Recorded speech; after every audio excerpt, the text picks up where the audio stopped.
तो आज हम ये देखने वाले हैं कि हम कैसे किसी भी एक्सेल को रीड करते हैं, उसके अंदर के डेटा को रीड करते हैं। और ये आपका इंटरव्यू में बहुत ज्यादा पूछा जाता है, क्योंकि जो भी आपके टेस्ट केस होते हैं, जब भी उसमें हम डेटा ड्रिवन प्रोग्रामिंग का यूज करते हैं। डेटा ड्रिवन प्रोग्रामिंग का मतलब जब आपको अपने एक टेस्ट केस को मल्टीपल सेट ऑफ डेटा के साथ रन करना होता है, तो आप अपना multiple set of data usually रखते कहाँ है? तो हम उसको रखते हैं एक्सेल में। और एक्सेल से हम क्या करते हैं, अपने डेटा को रीड करते हैं और फिर अपने टेस्ट केस में यूज कर लेते हैं। तो सबसे पहले हम सिंपल देखेंगे कि हम कैसे किसी एक्सेल फाइल को रीड करते हैं या उसके अंदर के डेटा को रीड करते हैं। तो कैसे करते हैं, उसके लिए एग्जांपल ये है कि मेरे पास ये एक डी ड्राइव एक फोल्डर है जहां पे मेरी टेस्ट डेटा एक्सेल नाम से एक फाइल है। ये मैंने इसको ओपन कर दी। तो इसका स्ट्रक्चर क्या है, देखो उसमें फर्स्ट नेम है, लास्ट नेम है, एज नेम है। ऐसे ही आपके मल्टीपल यहाँ पे डेटा हो सकता है। तो उसको कैसे रीड करेंगे देखते हैं। तो सबसे पहले किसी भी अगर फाइल को रीड करना होता है, केवल एक्सेल की बात नहीं है, तो हम सबसे पहले जावा में क्या करते हैं, उसका एक ऑब्जेक्ट बनाते हैं file FILE equal to new file. और यहाँ पे इस जो आपका जो फाइल वाला ये आपका कंस्ट्रक्टर होता है, यहाँ पे हम फाइल का पाथ देते हैं। तो देखो मेरी फाइल पड़ी कहाँ है, मेरी फाइल पड़ी है यहाँ पे। तो मैंने यहाँ पे कॉपी किया ये पाथ जहाँ पे मेरी एक्चुअल फाइल पड़ी हुई है, और स्लैश जो फाइल का नाम था। तो मेरी पूरी फाइल का नाम भी हम देख लेते हैं, ये उसको मैं ऐसे कर लेता हूँ, यहाँ पे पूरा एक्सटेंशन के साथ चाहिए ये यहाँ पे। तो ये मेरी फाइल का पाथ मैंने कर लिया, ठीक है। यहाँ ये एरर का मतलब इंपोर्ट मांग रहा है, तो हमने इंपोर्ट कर दिया, इंपोर्ट फाइल जावा डॉट। तो पहली जब भी किसी फाइल को रीड करते हैं तो जावा में उसका क्या बनाते हैं, ऑब्जेक्ट, जो मैंने बना लिया फाइल कर, ठीक है। अब फाइल का ऑब्जेक्ट बनाने के बाद हमको ये डिसाइड करना है कि फाइल को हमें रीड करना है या राइट करना है। मतलब फाइल में कुछ डेटा हमें डालना है या फाइल से डेटा में केवल रीड करना है, क्योंकि दोनों के लिए जावा में अलग अलग कॉन्सेप्ट है। अगर आपको डेटा रीड करना है तो एक क्लास जावा में बनाई गई है जिसका नाम है file input stream, FIS equal to. अब इसमें क्या करते हैं, इसमें कैसे बनाएंगे, न्यू फाइल इनपुट स्ट्रीम। तो ये हम फाइल इनपुट स्ट्रीम का ऑब्जेक्ट बनाते हैं। तो उसमें बहुत सारे आपको कंस्ट्रक्टर मिल जाएंगे। इसमें एक कंस्ट्रक्टर है जिसमें क्या पास हो रही, फाइल, यानी कि जिस फाइल को आपको रीड करना है उसका ऑब्जेक्ट या रेफरेंस यहाँ पास कर दो। तो देखो मैंने जो यहाँ फाइल नाम से बनाया था रेफरेंस, वो मैंने कहाँ पास कर दिया, इसमें। तो ये लाइन क्या है, पहली लाइन तो आपकी बनी कि फाइल का ऑब्जेक्ट बनाने के लिए, फाइल किसी भी फिजिकल फाइल को ऑब्जेक्ट कन्वर्ट करने के लिए। उसकी अगली वाली लाइन का पर्पस है फाइल को रीड करने के लिए, रीड मोड में डालने के लिए। तो ये आपकी रीड मोड में डाल देंगे। अच्छा, यहाँ पे जो एरर आ रही है वो आपको मैं पहले भी टॉपिक बता चुका हूँ कि ये है एक्सेप्शन हैंडलिंग का पार्ट। एक्सेप्शन हैंडलिंग मतलब कि अगर यहाँ पे बोल रहा है कि अगर मान लो क्या हुआ, ये फाइल आपको नहीं मिल पाई, जब फाइल इस जगह पे अवेलेबल नहीं होगी तो एरर क्या थ्रो करेगी, फाइल नॉट फाउंड। तो मैंने अभी इसको क्या कर दिया, इग्नोर कर दिया। इग्नोर क्योंकि मुझे पता है फाइल यहाँ पे, आप चाहो तो उसमें ट्राई कैच भी यूज कर सकते हो, ठीक है। चलिए अब आते हैं नेक्स्ट। अब फाइल आपकी इनपुट स्ट्रीम में यहाँ हो गई, रेडी हो गई। अब फाइल यानी रीड होने के लिए रेडी है। तो अब आप यहाँ पे देखोगे क्या कि तीसरा काम क्या करते हैं, कि अगर आप अपने मैनुअल से इसको कंपेयर करो कि जब आप किसी फाइल को करते हो, जैसे मैंने क्या किया, यहाँ पे इस फाइल को मैं बंद करता हूँ, दोबारा खोल के दिखाता हूँ। आप फाइल किस लोकेशन पे जाते हो, ठीक है। अब फाइल की लोकेशन के जाने के बाद आप इस पर डबल क्लिक करते हो। डबल क्लिक करने के बाद आप इसकी फाइल ओपन होती है। तो जब फाइल ओपन होती है तो आपने देखा होगा ये अपने आप एक्सेल में क्यों खुल रही है, ये MS या माइक्रोसॉफ्ट वर्ड में क्यों नहीं खुल रही है, क्योंकि किसी भी फाइल को जब ओपन होता है तो उसके एक्सटेंशन से वो क्या निकालता है, उस फाइल का टाइप। जैसे इसका फाइल .xls से पता लगा कि ये फाइल किसमें खुलेगी, एक्सेल। अगर ये .ppt होती तो ये किसमें खुलती, पावर पॉइंट। तो जब आप इसे खोलते हो तो आपके सिस्टम पे जो सॉफ्टवेयर पड़ा होता है वो अपने मैच करता है कि इस एक्सटेंशन का मैचिंग सॉफ्टवेयर क्या है, बाय डिफॉल्ट वो उसमें खोल देता है। लेकिन जावा में क्या होता है, जावा में कोई सॉफ्टवेयर तो है नहीं। तो जावा में सॉफ्टवेयर, हर सॉफ्टवेयर के लिए भी क्या करता है, एक क्लास बना रखी है जो सॉफ्टवेयर को प्रेजेंट करती है, ठीक है। तो यानी कि अगर जावा में मुझे इस एक्सेल फाइल को खोलना है, ओपन करना है रीड करने के लिए, तो हम क्या करते हैं, तो उसके लिए क्लास है जिसका नाम है XSSF। इस XSSF वर्क करके यहाँ पे बहुत सारी क्लासेस आप देखोगे। ये सारी क्लासेस एक्चुअली क्या है, एक तरह से कह सकते हो जो आपकी एक्सेल है, एक्सेल का जो सॉफ्टवेयर है, जो आपका जो एक्सेल का सॉफ्टवेयर है जो MS ऑफिस में आता है, उसके उसी की तरह एक क्लास डिजाइन कर रखी है। ये वो सारे काम करेगी, इसके अंदर वो सारे फंक्शन है जो आपके एक्सेल को आप मैनुअली करते हो। तो पहली क्लास बनाते हैं XSSF वर्कबुक। अब एक्सेल वर्कबुक क्या है, यानी कि आपकी जो पूरी की पूरी एक्सेल फाइल है, जैसे टेस्ट डेटा XLS.xls, ये पूरी एक्सेल फाइल को ये क्या करता है, एज ए ऑब्जेक्ट प्रेजेंट करता है। तो इसका नाम मैं रख भी लेता हूं माई एक्सेल, माई एक्सेल या माई डेटा एक्सेल। ठीक है, इसको कैसे बनाएंगे, न्यू, और यहाँ पे ये जो जिस क्लास का हमने माई वर्कबुक है इसका मैंने यहाँ पे ऑब्जेक्ट बनाया। इसके अंदर भी आप देखो क्या मांग रहा है, ये चाहो तो आप डायरेक्ट फाइल भी पास कर सकते थे, अगर आपने इनपुट स्ट्रीम बना दिया तो इनपुट स्ट्रीम वाला यूज कर लो। इनपुट स्ट्रीम मैंने क्या नाम रखा है, ये FIS, तो FIS यहाँ पे पास कर लो। तो अब इस लाइन का क्या मतलब है कि जो भी आपकी यहाँ पे एक्सेल फाइल है, जो भी एक्सेल फाइल का आपने ऑब्जेक्ट बनाया, पहले तो आपने उसको रीड मोड में ओपन करने के लिए रेडी कर लिया कि भाई ये रीड मोड में खुलने के लिए तैयार है। अब मैंने इस सॉफ्टवेयर से वो क्या होगा, रीड मोड में खुल जाएगा। यहाँ पे वो एरर फिर से एक्सेप्शन हैंडलिंग का दे रहा है, वो अलग है कि यह क्या है, IO एक्सेप्शन, मतलब आप रीड कर रहे हो, पता नहीं रीड कर पाए ना कर पाए, ठीक है, उससे प्रॉब्लम आ सकती है, तो एक्सेप्शन दे रहा है। आप चाहो तो ट्राई कैच लगाओ, चाहे तो मैं जो कि 100% श्योर हूं मेरे सिस्टम में पड़ी है, कोई प्रॉब्लम नहीं आएगी, तो मैंने इसको थ्रोज कर लिया। आप इसमें ट्राई कैच भी लगा सकते। अब यहाँ पे ये जो आपको माई डेटा एक्सेल दिख रहा है, आप इसे क्या मानोगे जावा में, ये आपकी समझो ये वर्कबुक मिल गई आपको, क्या मिल गई, पूरी है एक्सेल या वर्कबुक मिल गई। अब वर्कबुक के अंदर आपकी क्या होती है, अगर ध्यान से देखो, वर्कबुक के अंदर मल्टीपल शीट्स होती हैं, यस और नो। तो जब आप एक्सेल खोलते हो तो आप किसी ना किसी शीट पे जाते हो ना, तभी तो डेटा रीड करते हो। यस। तो मैं यहाँ पे ये मैंने आपको बोला कि इस पूरी एक्सेल को मान लो आपको ये पूरा एक्सेल मिल गया, ये एक्सेल। अब इस एक्सेल से आपको केवल इंटरेस्ट है अपनी शीट को रीड करने में, तो कैसे करेंगे, इस रेफरेंस के पास, इस देखो क्लास के पास एक फंक्शन होता है जिसका नाम है गेट शीट, ये देखो सेकंड वाला। आप जिस भी शीट का नाम इसको दोगे, ये उस शीट को क्या करेगा, रीड करके अपने पास मेमोरी में रख लेगा। देखो कैसे, तो मेरी शीट का नाम क्या था, टेस्ट डेटा। तो इस टेस्ट डेटा को मैं लूंगा और यहाँ पे पास कर, अब टेस्ट डेटा को मैंने यहाँ पे पास कर दिया, तो ये क्या करेगा, ध्यान से देखना, इस फंक्शन का रिटर्न टाइप क्या है, एक्सेसिव सीट। तो एक्चुअली क्या है, जावा में मैंने बोला हर चीज को क्या ट्रीट करता है, एज ए ऑब्जेक्ट ट्रीट करता है। तो यहाँ पे आपने क्या किया, पूरी एक्सेल तो आपके पास एज ए ऑब्जेक्ट मिल गई है, पूरी एक्सेल एज ए ऑब्जेक्ट मिल गई। इस एक्सेल में से आपने केवल अपनी शीट को अलग निकाल लिया, टेस्ट डेटा शीट। उसमें बहुत सारी शीट थी, है ना, आप चाहो तो देखो उसमें बहुत सारी शीट थी, लेकिन ये क्या करेगा, इस एक्सेल में से आपकी अंशु शीट भी है, शीट 1 भी है, आपका जिसमें इंटरेस्ट है, यानी पूरी एक्सेल में से ऑब्जेक्ट से आपने इस फंक्शन का यूज किया और अपनी इंटरेस्ट की शीट को रीड कर लिया। तो इस शीट का डेटा किसके पास आ गया, इस रेफरेंस के पास है। अब इस शीट पे आपको जो भी काम करना है वो आप कर सकते हो, किससे, इस रेफरेंस के थ्रू। अब शीट क्या होता है, जैसे क्या हुआ, एक्सेल एक तरह से एक्सेल या वर्कबुक जो होती है उसके अंदर मल्टीपल शीट्स होती हैं, या आप कह सकते हो Excel is a collection of sheets, है ना।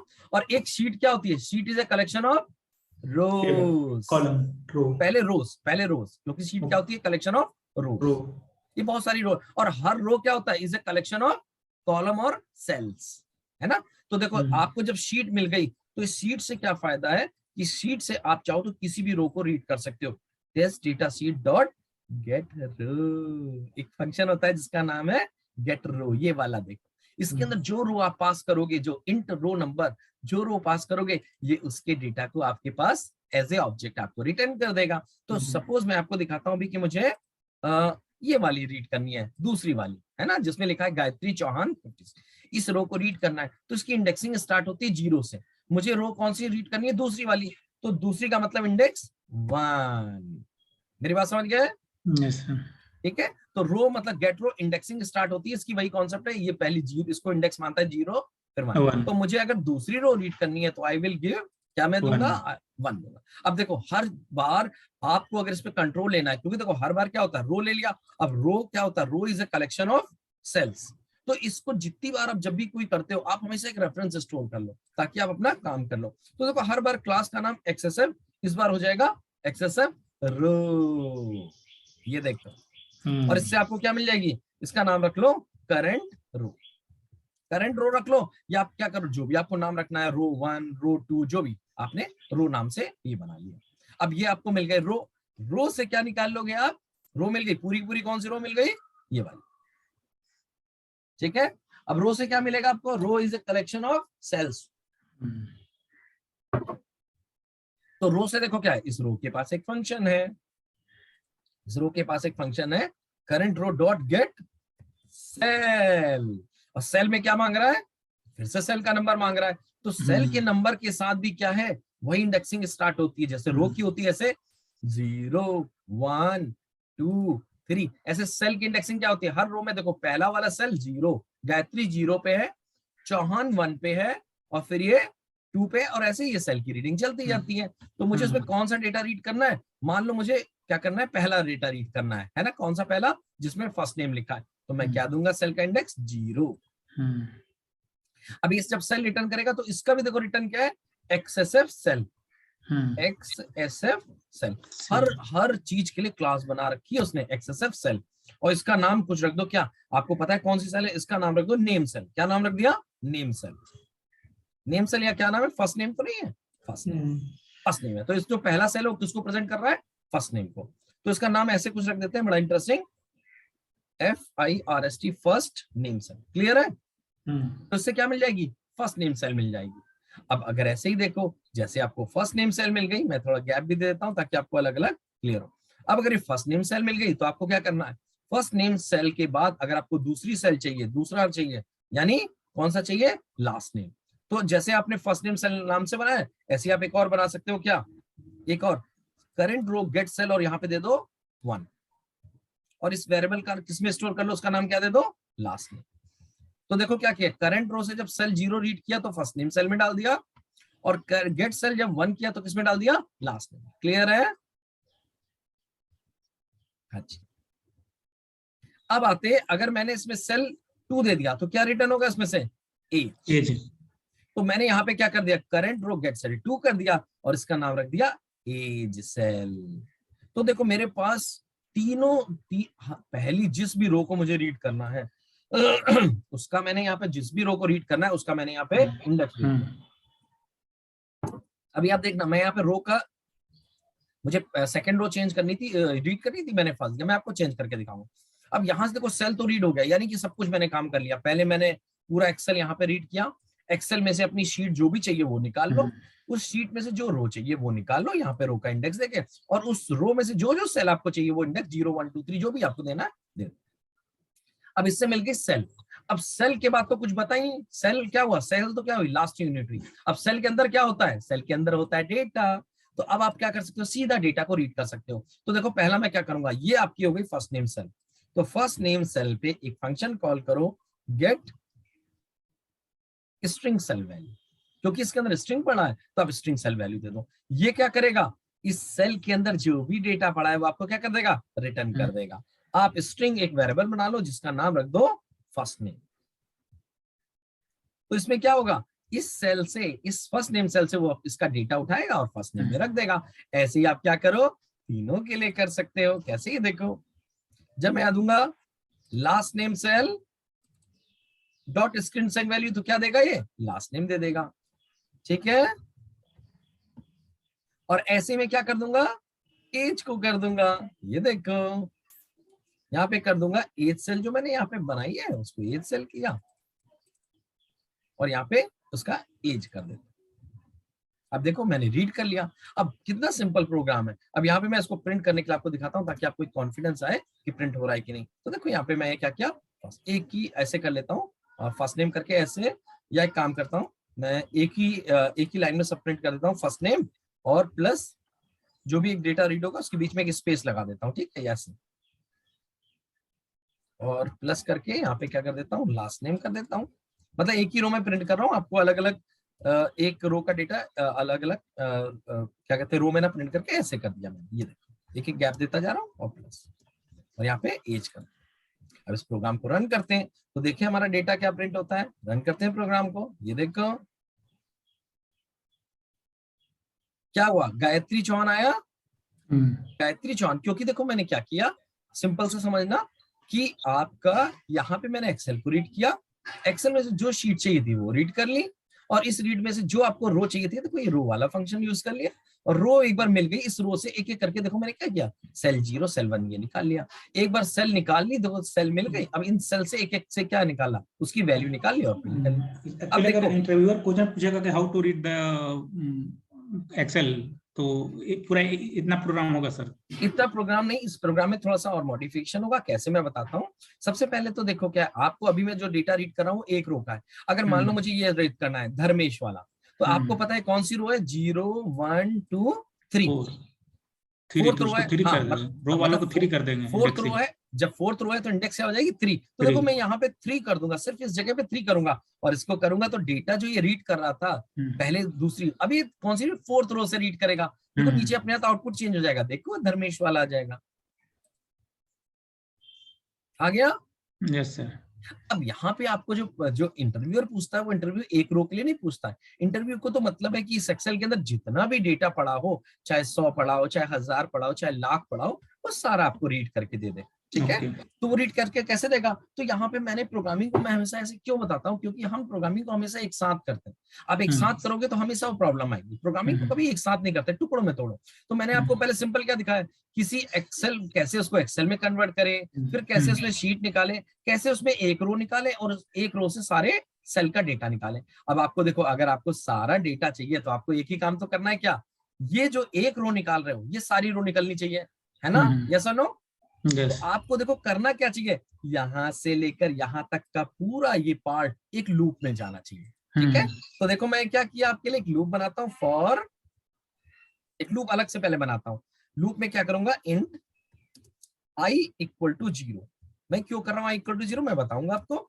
क्योंकि मैं क्या कर रहा हूं, ये जो i वेरिएबल है, जो i वेरिएबल है, मैं इसका इस्तेमाल क्या करूंगा, इसका इस्तेमाल मैं करूंगा आपकी इंडेक्स को गेट करने के लिए, अच्छा, रिप्रेजेंट करने के लिए, प्रेजेंट करने के लिए। यानी कि जो यहाँ पे 3 है, यहाँ पे मुझे 3 नहीं चाहिए, मुझे तो 0 से लेकर जितनी भी रो मेरे पास आई कर देंगे। हाँ, 0 जितनी भी रो मेरी पड़ी है मैं 0 से स्टार्ट करूंगा, लास्ट तक जाऊंगा, तो इसलिए मैं करूंगा। अब यहाँ पे आता है, ये तो सही है कि मैंने i 0 कर दिया, लेकिन ये चलेगा कब तक, मतलब i की वैल्यू लेस देन कब तक रखूं मैं, कब तक रखूं? क्योंकि मुझे तो नहीं पता है ना कि इसमें डेटा रो 20 होंगी, 25 होंगी, हो सकता है ज्यादा हो कम हो, तो ये तो रन टाइम पे पता चलेगा। तो यहाँ पे इंडेक्स ऑफ कर देंगे लास्ट इंडेक्स। लेकिन कैसे करेंगे? तो यहाँ पे एक बहुत खूबसूरत चीज है, क्या कि जो आपकी टेस्ट डेटा शीट है, ये क्या है? मैंने क्या बोला, शीट क्या होती है? Sheet is a collection of rows. Row. तो जब आपने टेस्ट डेटा शीट को रीड किया है तो इसके पास एक बहुत सा प्यारा फंक्शन होता है, देखो बताता हूँ क्या। टेस्ट डेटा शीट डॉट, या इसको अलग से कर लो, यहाँ पे एक मैं आपको दिखाता हूँ, test data sheet dot get physical number of rows. इस फंक्शन का जो रिटर्न टाइप है वो इंट है। इसका मतलब क्या होता है, ये आप फंक्शन आपको क्या रिटर्न करता है? नंबर ऑफ वो रो रिटर्न करेगा जिसमें डेटा पड़ा हुआ है। क्या पड़ा है जिसमें? डेटा। रो तो उसमें बहुत सारी पड़ी है, कॉलम तो बहुत सारे पड़े, लेकिन फिजिकल नंबर ऑफ रोज का मतलब जिसमें फिजिकली क्या पड़ा है? डेटा। ठीक है? तो इसको मैंने एक वेरिएबल में रख दिया टोटल रोज, है ना? ये देखो, तो मेरे लिए आसान हो गया। लूप मुझे कब तक चलाना है? टोटल रोज अगर उसमें मान लो 50 है, 1 लाख है, तो इंडेक्स हमेशा 0 से स्टार्ट होगी, तो लेस देन कर सकता हूं। ये देखो, और इसके बाद क्या होगा, i प्लस प्लस, हो गया मेरा लूप तैयार। और यहाँ पे मुझे क्या करना है, इस 0 और 3 की जगह मुझे i कर देना। i कर दिया, अब सिंपली उठाओ ये पूरा कोड और कहाँ डाल दो? इस लूप के अंदर। ये देखो हो गया काम। अब मैं इसको देखो प्रिंट करता हूं। अब देखो क्या करेगा, अपने आप लूप क्या करेगा, ये कोड जो पहले एक रो के लिए चल रहा था यहाँ पे, अब आई पहले आई मतलब 0 के लिए चलेगा, फिर 1 के लिए, और जितनी बार ये हर रो के लिए, जिस रो के लिए जाएगा उसी सेल को क्या करेगा? प्रिंट करेगा। तो देखो, आप देखो क्या ये यहाँ पे सारा डेटा प्रिंट कर रहा है? प्रिंट किया, ये देखो प्रिंट किया।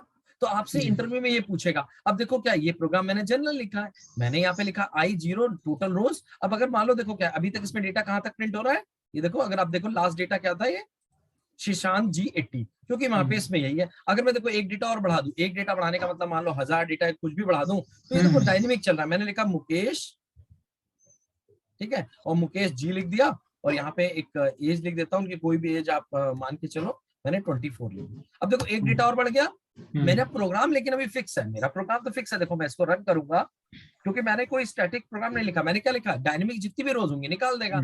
अब देखो जब इसको चलेगा, क्या लास्ट में मुकेश जी आया? तो इसका मतलब ये प्रोग्राम की कैपेबिलिटी क्या है, ये एक डेटा भी रीड कर सकता है और जितने भी आपको डेटा रीड कर सकता है। तो आपको फोकस ये करना है प्रोग्रामिंग को, जैसे मैंने बताया कि पहले एक डेटा को समझो ना, है ना, एक रो को कैसे रीड करते हैं। अब आपको जब पता चल गया इसमें से एक रो रीड करते हैं, उसके अंदर की सारी सेल रीड करते हैं, फिर सेल से डेटा निकालते हैं, इसी चीज को लूप में डाल दो, तो आपका क्या बन जाएगा, आपको एक्सेल से सारा डेटा रीड करने हम का पार्ट बाय प्रोग्राम पार्ट है, पहले हम कि जिस रो को निकालना, उस रो का नंबर, उसके बाद उस रो में कॉलम बाय कॉलम कितने कॉलम है, सब कॉलम गेट करेंगे, उसके बाद उसको वैल्यू रीड करेंगे। अब इसमें लूप चल रहा है, अगर मान लो इसमें एक कॉलम और होता है, यहाँ पे एक कॉलम और होता है, तो आपको क्या फर्क पड़ता है, यहाँ पे ये रो वाला काम तो कर ही चुके हो, इसमें जो कॉलम आप कर रहे हो इसमें से एक कॉलम और बढ़ जाएगा, बढ़ जाएगा। तो ये आपका जनरल प्रोग्राम है। ठीक है, तो आई होप आपको ये प्रोग्राम समझ में आया होगा। अगर आपको एक्सेल का ये प्रोग्राम समझ में आया, अच्छा लगा, तो आप मेरे चैनल को सब्सक्राइब कर सकते हैं। ठीक है, थैंक यू।